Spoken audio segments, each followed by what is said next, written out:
जय श्री कृष्णा। स्वागत है आप सबका मेरी channel test tech and talent में। मित्रों, आपको मेरे ये वीडियो पसंद आए तो मेरी चैनल को लाइक शेयर एंड सब्सक्राइब जरूर करें ताकि मेरे आने वाले नए नए वीडियो आपको मिलते रहे। नमस्ते मित्रों, आज हम सुनेंगे विजयादशमी अर्थात दशहरे की व्रत कथा, व्रत विधि और दशहरे का महत्व, माताजी की विदाई और गरबा का शुभ मुहूर्त के बारे में जानेंगे। आज हम शारदीय नवरात्रि के इस पावन अवसर के अंतिम दिन पर एकत्र हुए हैं।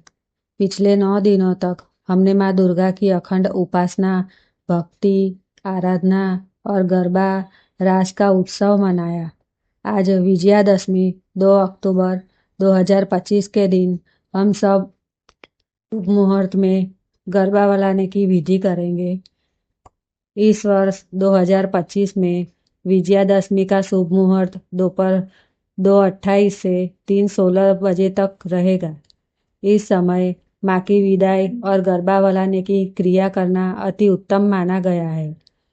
गरबा वलाना केवल दीपक, घट, नारियल या मूर्ति को समेटना नहीं है, बल्कि यह माँ को सम्मान पूर्वक विदाई देकर उन्हें अपने हृदय में स्थायी रूप से स्थापित करने का एक संस्कार है। हम यह प्रार्थना करते हैं कि माँ का दिव्य आशीर्वाद हमारे घर परिवार में वर्ष भर सुख, शांति, स्वास्थ्य, समृद्धि बनाए रखे। पूजा स्थल को स्वच्छ करें।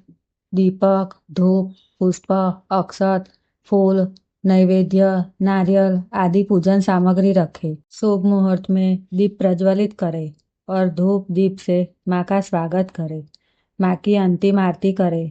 भक्तिभाव से गरबा, गीत या भजन गाए। माँ के चरणों में निवेदन करें, हे माँ, 9 दिनों तक हमने आपके उत्सव का आनंद लिया। आज हम आपको विदा करते हैं, किंतु हमारी आत्मा में आपका दिव्य प्रकाश सदा प्रज्वलित रहे।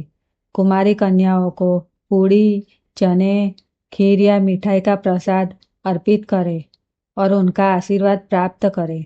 घट, नारियल और पूजन सामग्री को श्रद्धापूर्वक समेटे। नारियल को प्रसाद स्वरूप सुरक्षित रखें या दान करें। यदि मिट्टी का गरबा हो तो उसे जल में विसर्जित करें। सर्वे भवन्तु सुखिनः मंत्र का उच्चारण करें और माता से आशीर्वाद लेकर गरबा वलाने की प्रक्रिया पूर्ण करें। साथियों, नवरात्रि का यह उत्सव आज समाप्त होता है, परंतु माँ की भक्ति कभी समाप्त नहीं होती। आइए हम वर्ष भर सत्य, करुणा, सेवा और भक्ति का दीपक अपने जीवन में प्रज्वलित रखें। माँ दुर्गा का आशीर्वाद हम सबके जीवन में सदैव प्रकाश फैलाए। विजयादशमी का यह पावन पर्व हमें सिखाता है कि सत्य की हमेशा जीत होती है और असत्य का नाश होता है। व्रत कथा। त्रेता युग में अयोध्या के राजा दशरथ के पुत्र भगवान श्री राम ने जब 14 वर्ष का वनवास स्वीकार किया, तब माता सीता और भाई लक्ष्मण भी उनके साथ गए। वनवास के समय लंका के राक्षस राज रावण ने माता सीता का हरण किया और उन्हें लंका ले गया। श्री राम ने वनराज सुग्रीव, भक्त हनुमान जी और वानर सेना के सहयोग से लंका पर चढ़ाई की। युद्ध से पूर्व भगवान श्री राम ने माता दुर्गा की नवदुर्गा उपासना और चंडी पाठ किया तथा देवी का आशीर्वाद प्राप्त किया। देवी के आशीर्वाद से श्री राम को असाधारण शक्ति मिली। लंबे युद्ध के बाद आश्विन मास की शुक्ल पक्ष की 10वीं तिथि को भगवान श्री राम ने रावण का वध कर धर्म की स्थापना की और सच्चाई की विजय हुई।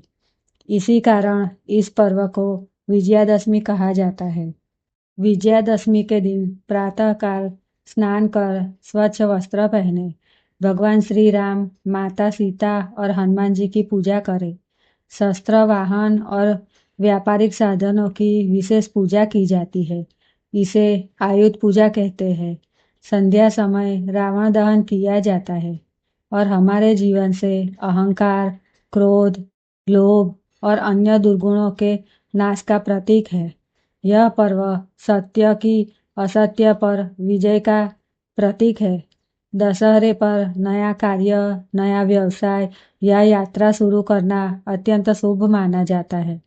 यह पर्व हमें अंधकार और अधर्म को त्याग कर धर्म और प्रकाश के मार्ग पर चलने की प्रेरणा देता है। श्री राम, जय जय राम। सत्य की सदा विजय हो, धर्म की सदा विजय हो।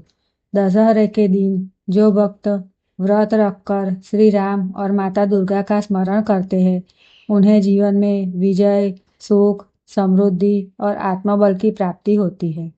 उनके जीवन से सभी नकारात्मकता का नाश होता है और परिवार में शांति बनी रहती है।